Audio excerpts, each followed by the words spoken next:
Hey, folks, this clip is brought to you by Omaha Steaks. Visit omahasteaks.com and type in promo code VOLS, that's VOLS, at checkout to fill your freezer with enough gourmet food to keep your cookouts going strong into the fall. That is omahasteaks.com, promo code VOLS. All right. So this isn't our normal podcast, live stream, or anything like that, but Zach and I just interviewed Ramon Foster of 1045 The Zone in Nashville, and also a former offensive lineman at the University of Tennessee and the Pittsburgh Steelers and everything else. That'll be posted tomorrow, so look out for that tomorrow being Thursday. And what we're doing right now will get posted on Wednesday, pretty much as soon as we have this conversation. I'm going to try to get it up. So Zach and I just felt like there was enough that had happened since we recorded on Monday that we could have a little bit to talk about, but specifically that has to do with recruiting for Tennessee. Some really, honestly, nice developments for Tennessee on a few different fronts. We're going to talk about all of that, and then the orange helmets. We gotta, for the first time in Tennessee's entire football history. Well, I guess I don't know that, but at least in the modern era with the current, real helmets that protect your head, Tennessee is going to have orange helmets this week. And we were just going to talk about that really briefly. So let's get right to it. On the recruiting front, Daevin Hobbs, 5-star defensive lineman, announces that on November 25th, he will be committing to somewhere. And he has visited Tennessee a couple of times. Everybody around that situation felt like it went really well. But he then went and visited Georgia for the Georgia-Tennessee game. And obviously that did not go so hot for Tennessee. And he supposedly had a nice time there.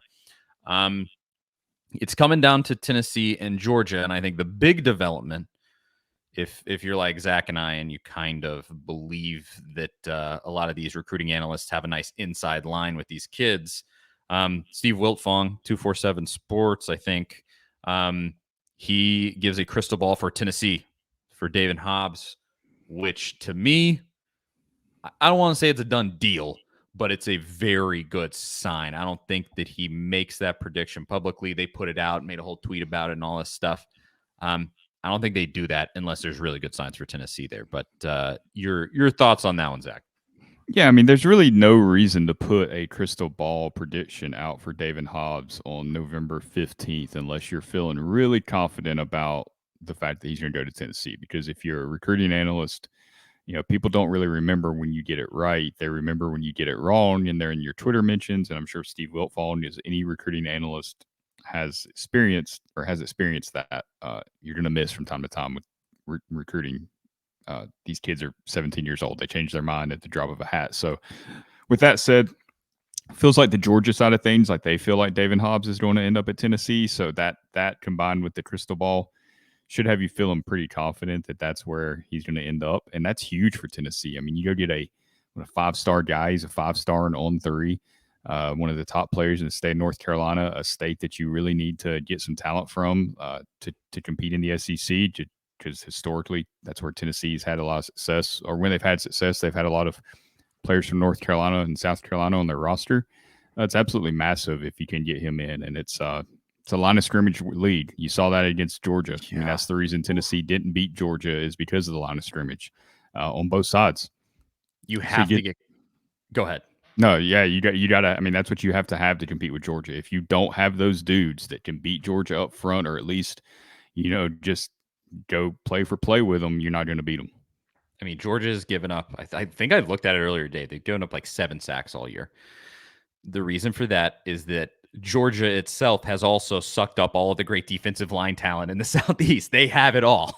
Some of it went to Alabama, and that's about it. Yeah, it's like not only are they beating you with those guys, they're keeping them away from Tennessee and Florida and Clemson and these other programs that are in the same region. So that, I didn't think about that. It really is winning in 2 different ways. I mean, it is just crazy how much talent they've accumulated there, and obviously it shows how good they are. Their offensive line looks like an NFL offensive line. It is shocking how big they are when you turn one of their games on. I mean, we've praised Darnell Wright all season, and kind of the dudes there. They have like 5 Darnell Wrights just across that line. It's tough. And so you have to get this a guy like this. no recruit is an absolute must get because there's just so many options out there. But I mean, this would be so huge. Clearly, you're in a great position. And actually, I'm looking now, 4 predictions for Daevin Hobbs. One is really old, and I think you can discount it. And it was for North Carolina, and that was way before he ever visited Tennessee. It was during the summer.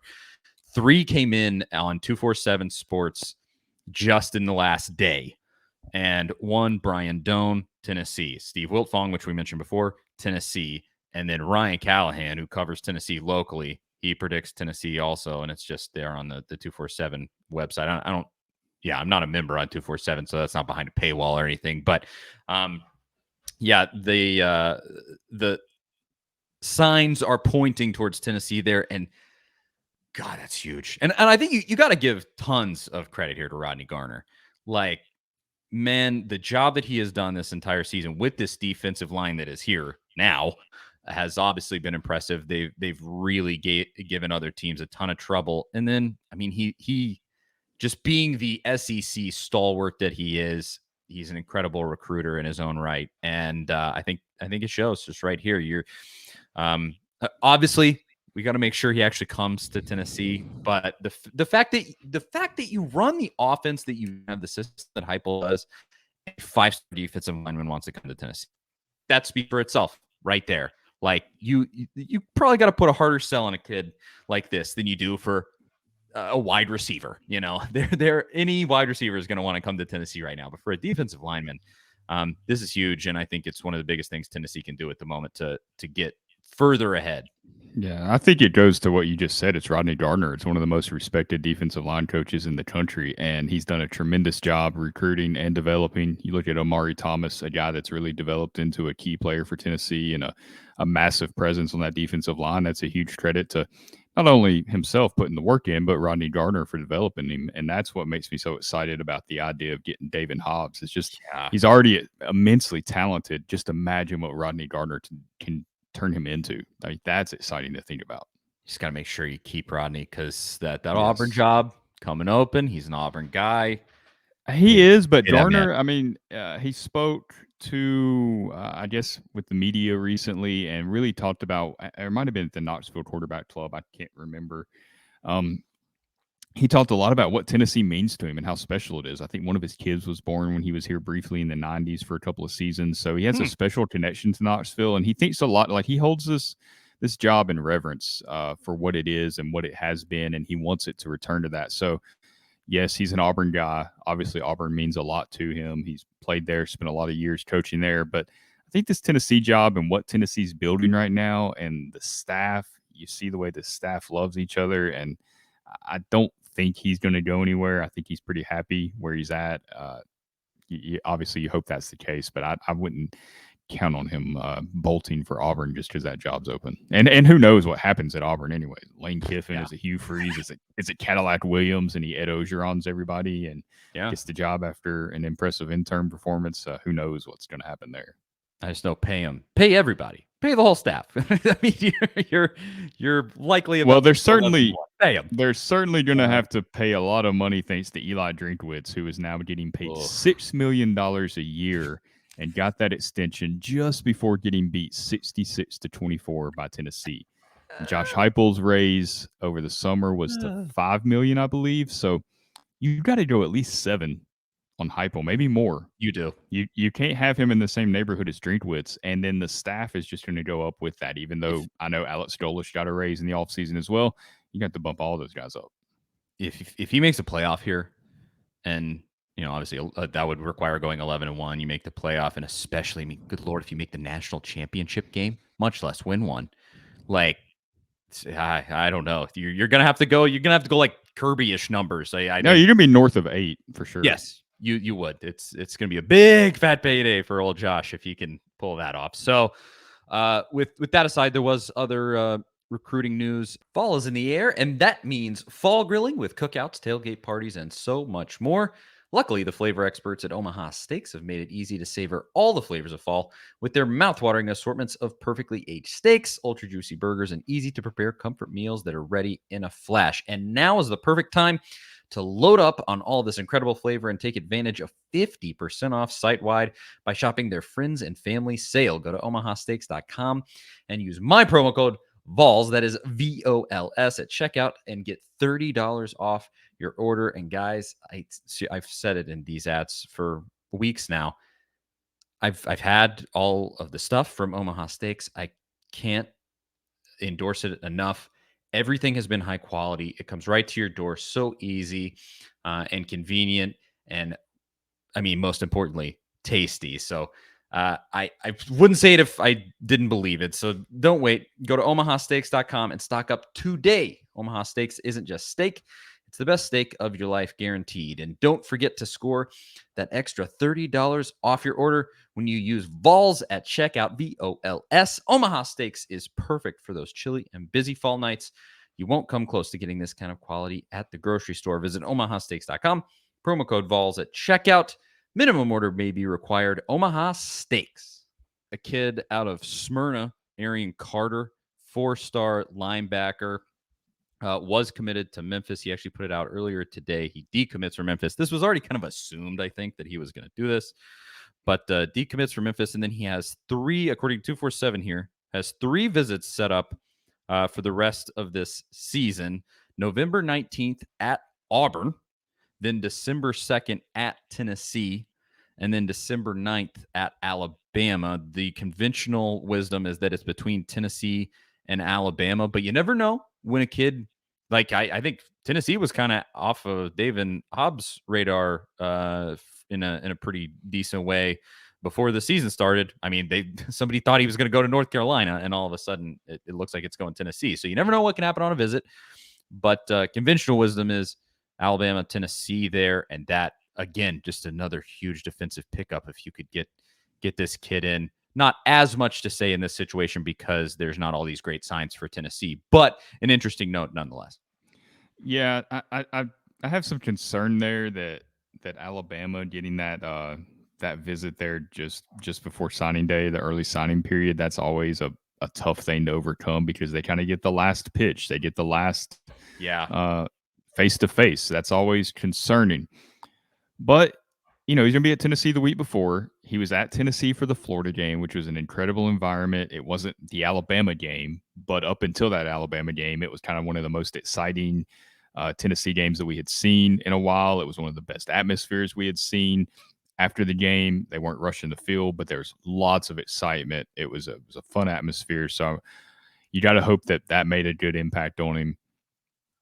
We'll see. It's going to be a toss-up, and that's the way it goes in recruiting, where you're probably not going to know until the day of the early signing period when he decides to put the pen to paper and sign somewhere.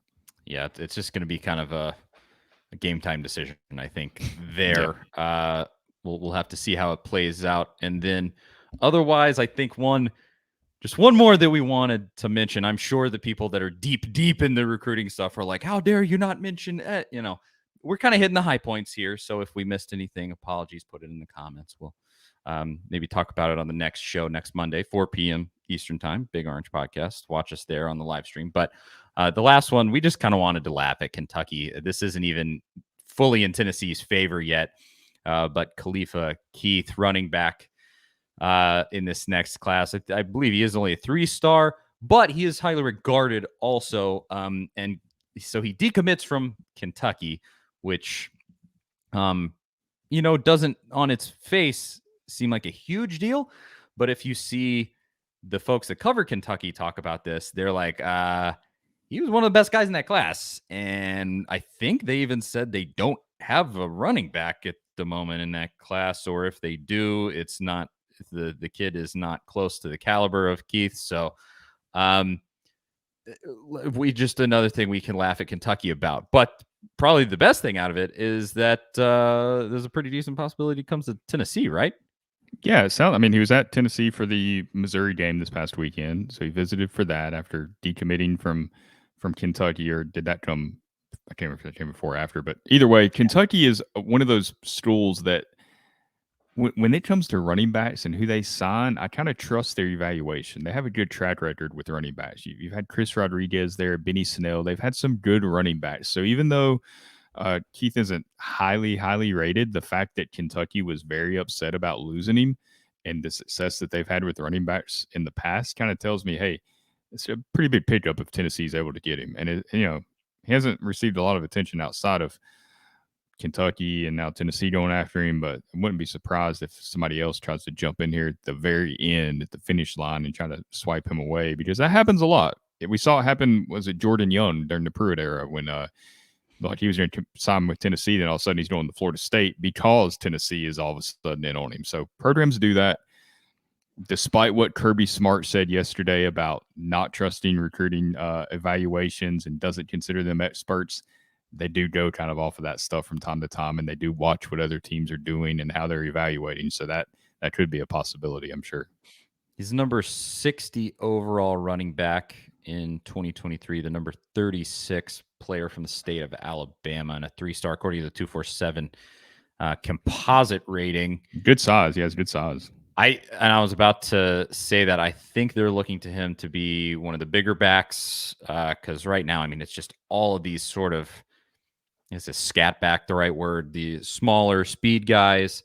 I think you really found a good one. If things continue to progress like they have, I think you found a really good one in Dylan Sampson. And so, yeah, some size would be really nice. 6 feet tall, 217 pounds. And I agree with you. I think if Kentucky wants this kid, they've had a really nice history of finding sort of diamonds in the rough as far as running backs go. Obviously, stealing anybody from Kentucky is hilarious for Tennessee, and just continues a great trend of the Vols kind of sticking it to Kentucky. And just looking at the signs here, he decommits, visits Tennessee, and then on 247 right now, his interest level in Tennessee is warm. He's being recruited by Jerry Mack. It feels like Tennessee's in a pretty nice spot here. Oh, and you also had a running back, Will Stallings. You had him decommit from Tennessee this week, which could be a sign. You never know. I mean, kids And do that was change. very much framed as a parting of ways. Yes, It seemed mutual. And he was another one. Will Stallings was 6 foot, 222 pounds, 3-star from California. And yeah, he put out a statement where he was like, I talked to my parents and coach from Tennessee and decided that I'm going to open up my commitment again. And, take it as you will, but it could be Tennessee going like, hey, we have another guy that we're taking a look at. Maybe Tennessee also has somebody stacked up in the transfer portal that we don't know about yet, because you got to know that's going on in the background right now. I believe when did we say it was going to be Black Monday? December 5th. Yes, right after the final, essentially that's Championship not the Monday weekend. Yes, it's the Monday after championship weekend. The transfer portal could be getting pretty full, and you have to assume that coaches are already kind of playing that game. But in behind closed doors, Twitter DMs, Instagram DMs, saying, "Hey, have you taken a look at Tennessee? Maybe if you're thinking about something else for next year." I'm sure that game is being played behind the scenes, and that Tennessee, if they aren't, I hope they will be getting in the transfer game. Although I think they are already. They did this past year. I mean, people know how this really kind of works, right? You can't really send. I mean, you could, but there's risk. If you're a coach, you don't want to send a Twitter DM to somebody, because you can screenshot it. Somebody knows you're tampering. That's pretty true. easy. But what happens, and what I do believe happened with the Oklahoma stealing a bunch of Tennessee players, is the players talk. The players can talk to each other. They can talk. Yeah. They have friends on teams, and that definitely happens. And whether or not coaches are putting them up to it, I mean, let your imagination run wild, I guess, but that is a thing that can and does happen. Yeah. Yeah, recruiting is a funny game. But I'm sure that Tennessee is working on that anyway. So there's just recruiting notes, a little like 15 minutes on that, and then we'll finish here just talking about the orange helmets. Tennessee announced yesterday the uniform for this week against South Carolina in Columbia is going to be all white with an orange helmet for the first time. I saw this, and initially it's just jarring because we've talked about it for so long. And I was just like, man, if they ever actually did orange helmets, and it's actually here. And I was like, whoa, this is crazy. And it was jarring at first, but then the more I've looked at it, I'm like, this is sweet. I need to get a mini helmet to go behind me here because this is totally awesome. And it's a historical event of sorts. Like the black helmets was one thing. Tennessee has had black uniforms in the past, and the black helmets, you had already had the gray helmets with Butch before, and I guess this year too, they wore that same uniform. But the orange helmet's kind of a different thing because it's still the traditional Tennessee colors, but just exactly inverted. I mean, personally, I think it's awesome, and I'm pretty excited, and I think it's going to get the players hyped too. Yeah, I think that's the most important thing is the players getting hype and the recruits. I'm going to wait till I see it on television, on the field, see how it looks. I'm not against alternate helmets by any means. I mean, there's some traditionalist in me. I love the orange and white, all orange uniforms, the white helmet with the power T. It's an iconic look, and it's great. And Danny White loves it too, and that's why the way that they've deployed these alternate uniforms has been fantastic. They wore their traditional uniforms against Alabama. They wore their traditional ones against Florida. They wore the Smoky Grays on the road. I kind of would have preferred to just have traditional Tennessee uniforms for that one in Death Valley, Same. but they didn't wear it at home. That's fine. Halloween weekend, black jerseys at night in a primetime game with the A team announcers with Chris Fowler and Herb Street, and everybody's watching against Kentucky, who obviously Tennessee doesn't view as a top rival since they wore alternate jerseys against them. That was a great way to deploy it. But this week, I think using those orange helmets is absolutely brilliant because you're going on the road into what could be a tough environment. Say what you will about Williams-Brice Stadium. It is a fun environment. It can get loud. Their fans do show up. They're down a little bit right now, so it'll be interesting to see how well they show up. But it is senior night. I do think South Carolina fans will be out to support nationally televised game, prime time. I think it could be a tough environment, but you bring these orange helmets out, it's a mental thing. Players are a little hyped because they're wearing something different. They like the way they look. I'm sure they've been asking for them, and that's why they're doing them. It also gives the broadcast something to kind of talk about instead of South Carolina's environment, instead of the South Carolina crowd. Kind of puts the attention back on Tennessee with that conversation, which is where you want it because you're going to have a lot of eyes on you because one, Tennessee's competing for a spot in the playoff. Two, it's the ESPN game at 7:00 with Chris Fowler and Kirk Herbstreit. So lots of eyes. You want that conversation geared towards Tennessee. And as silly as it sounds, I think those orange helmets will help do that. We had this discussion with Ramon Foster just a minute ago, and I think it absolutely applies here. And he was exactly right. Like these kids that are coming to Tennessee now were born in 2004. The kids that you're recruiting right now were born in like 2006. What do they know about Tennessee as a brand? Friggin' that they stink. That's what they know. They've known everything that we've seen over the last 15 years. That's the bulk of their memories about Tennessee. And so you're building that back now, and you got to get the brand back to the elite status that it had before. And this is just the things that you got to do. And I think it is absolutely brilliant to do this. It's a fantastic idea, and the brand building. I don't care. I've even said this myself, but I've seen other people say like Tennessee is kind of turning into like the Baylor of the SEC. Awesome. And I guess Baylor with like RG3, those days where they were competing at the upper echelon of college football and they had all the crazy, highlighter green uniforms and all of that stuff. I'm fine with that because you get national visibility and you can be a traditionalist about it and say, oh, we should just be Alabama doesn't wear anything else and but okay.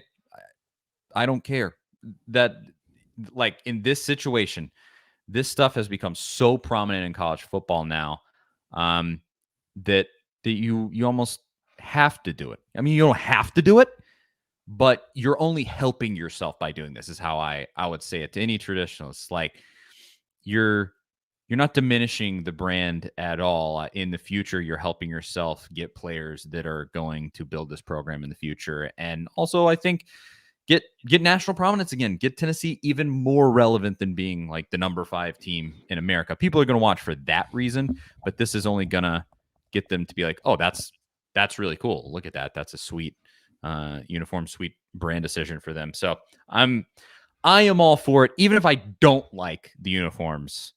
And I do like this orange helmet. I do want to see it in person. I agree, but I've been talking about it for a long, long time, and I'm really excited to see it. It should be cool, and they made it look really awesome. Joe Milton was in the promo photos, and they made it look pretty sweet. But I'm pretty hyped about it, and I think this is a perfect game because Tennessee should, let's be honest, they should steamroll them or at a minimum win. So I think it's going to be good. For the traditionalists, I don't think they're just like go beyond kind of what they're doing right now. But when you talk about Alabama using traditional uniforms, I mean, they win 13, 14 games every year. They've won 7 championships in the last 15 years. They don't have to do anything. But if they start slipping, they start losing 3 or 4 games a year, Yep. which they could this year, they will start doing it. They will do whatever they have to get right back to where they were, whatever they need to do. They just haven't had to do it yet. So don't think like Tennessee or Alabama is so much better than Tennessee because they don't have to resort to that kind of stuff. They will eventually, and they will. Everything comes back down to earth. Yes. Everything's in a cycle. Tennessee will be back. Alabama will stink again. It'll Yeah, happen. they're not. There's no way you're going to keep up the same level of play that once Saban retires. It's just not possible. There's going to be some drop off. There almost always is. And I mean, you even have now like some of the biggest brands, like Ohio State does funky uniforms, and they're right there at the top. They do the black and all the stuff. Yeah, you're not recruiting players born in 1972 anymore. Exactly. So. They have like think about this. To us, we're 31 in the mid 30s, I believe. Zach, you're only a little bit older than me, and like our memory of Alabama is we beat them a ton when we were children, and then we've done nothing but lose to them since. That's our entire memory of Alabama. It was not a super competitive rivalry when we were young, and it's definitely not one now until this year, thankfully. God bless you, Josh Heupel. And so, like, you just have to think about everything relative to the time that recruiting. It's all about recruiting, and it's all recruiting now. Before we go, I mean, Tennessee, and I imagine this is a lot with Danny White. They have done such a good job of keeping the momentum going all season. I mean, you had the big win over Florida. You go right into wearing the gray uniforms on the road in Baton Rouge, and everybody's talking about that. And then you beat Alabama. You don't really have to do a hell of a lot there, but you beat Alabama. Everybody's talking about storming the field. You wear the black uniforms against Kentucky. You get back on track against Missouri. I mean, even talking about the going for the points at the end of the game, people are still talking about Tennessee. And now you move into the orange helmets. That'll be a big topic of conversation. So they've done a really good job of just Tennessee's constantly been a headline this year for a good reason. And that's huge because recruits, you want them to hear it. You want the kids that are like 12 right now to hear this and see it in 6 years when they're signing somewhere. That's in their head. So it's really this year is it's been a special year, but it's been huge just for what it could possibly lead to and what I think it will lead to. Agreed. Anything else, Zach, that might have happened up to this point in this week? That was pretty much all we wanted to cover, but any other little tidbits that we could hit? Tennessee does have to play a football game against South Carolina, which I feel like half of the fan base, or maybe more than half the fan base, and myself, like keep forgetting that there's a South Carolina team that's going to put 11 players on offense and 11 players on defense to go out there and try to beat Tennessee on Saturday night. So hopefully everybody's mind's in the right place. I don't think that they're going to overlook Tennessee or South Carolina. Tennessee's done a really good job of staying focused this season. Josh Heupel's done a great job with that and his staff, but all it takes is one lapse. And I keep thinking about that 2016 game in Columbia that was one of the most depressing losses I think Tennessee has ever had. You know, maybe the 2001 LSU loss is right there, but that 2016 South Carolina loss in Columbia is one that still haunts, I think, every Tennessee fan because it ruined that season. What could have been a Sugar Bowl appearance, what could have been an SEC East Division title if you win that game and beat Vanderbilt. So maybe it's that battered Vols syndrome coming back, but I hope nobody's overlooking this game. Don't be a downer, Zach. But I am, yeah. I mean, I still predicted Tennessee to win by 35 points. So yeah, I remember that game well. Thankfully, Butch Jones is no longer the coach here. So good Lord, thank you. So I have confidence that Tennessee, as I said, even if you don't blow them out, ultimately, all that really matters is that W in the win column at the end of the day, and we can figure out everything after that. But I think the odds are very much in Tennessee's favor. So we will be back on Monday, 4 p.m. Eastern time. Of course, I host my game day show with Jonathan Crompton, former Vols quarterback, halftime, post game of that South Carolina game, and we do it every week during every football game right here, wherever you're watching this on the A to Z Sports socials. And or really, I guess this will only be on YouTube. This isn't going anywhere else. But watch out for our game day show and the Big Orange Podcast, 4 p.m. Eastern time on Monday's live streaming. It's a good week for Crompton to be on talking football against South Carolina, because Crompton was the QB in one of the most famous South Carolina games ever, that black jersey game. That is true. Probably my favorite game that I went to in my college days. That was such a classic. Oh man, it was so great when they came out, and they were orange in the warm-ups and then came out in the black. Oh, unreal. And you can listen to Jonathan Croft to talk about that on our post-game show, potentially. I've definitely talked to him about it on the show before. So that is it. Charlie Burris, Zach Reagan. We will talk to y'all next week. See you guys later.